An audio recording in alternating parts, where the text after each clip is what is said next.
Αυτό το διαμέρισμα διαμάτι στο Κολονάκι πουλήθηκε από το μεσητικό απελπισία στο Στέφανο Κασελάκη για 2 εκατομμύρια ευρώ. Ένα σπίτι που απευθύνεται σε αριστερούς, σε παιδιά του λαού, για όλους. Όχ!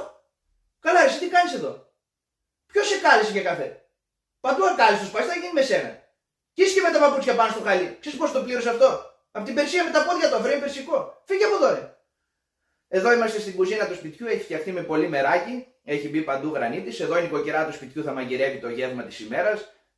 Μαγειρεύεις και ανοίγει η ψυχή σου. Ακόμα δεν έχει έρθει, περιμένω και τον μπλέντερ και την τοστιέρα. Τα χρωστάω σε κάτι δόσεις που έχω βάλει. Έχω βάλει μέχρι και τα κρασιά μέσα στην τιμή, μέσα στα 2 εκατομμύρια ευρώ δώρο, να τα απολαύσει το ζευγάρι. Εδώ βρισκόμαστε στο μπάνιο. Το μπάνιο χαμελέοντας όπως το έχω ονομάσει. Έχω πετάξει 200.000 ευρώ τζάμπα εδώ στους γρανίτες. Χέλεις και νομίζω ότι είσαι στην Ανταρκτική. Φοβερό μπάνιο. Κάνεις τον μπανάκι σου εδώ και παγώνεις από το κρύο μόνο που τα βλέπεις έτσι άσπρα, όλα κάτασπρα. Πρέπει να το έχεις το καλοριφέρ στο 28. Εδώ είναι η βασική κρεβατοκάμαρα του σπιτιού. Εδώ θα γίνονται τα πίτσι σούξου μουξου κλπ. Έχω βάλει και τηλεόραση 65 κινέζικη και το Netflix μέσα στην τιμή 6 μήνες δώρο μέσα στα 2 εκατομμύρια. Γιατί το μεσητικό απελπισία δεν πουλάει, χαρίζει. Εδώ είναι η δεύτερη κρεβατοκάμαρα του σπιτιού, η κρεβατοκάμαρα κινηματογράφου όπως τη λέω. Ξυπνάς με το βρακί και βλέπεις τους επισκέπτες έξω.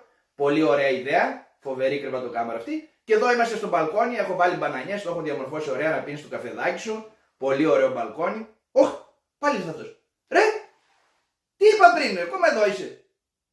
Άμα μας φας και τη δουλειά, άμα πες εσύ. Θα σε πάρω στο μυστικό απελπισία, πουλάς σπίτια. Δεν υποφέρεις με τίποτα. Φεύγω, πες τα μόνος ρε, άντε.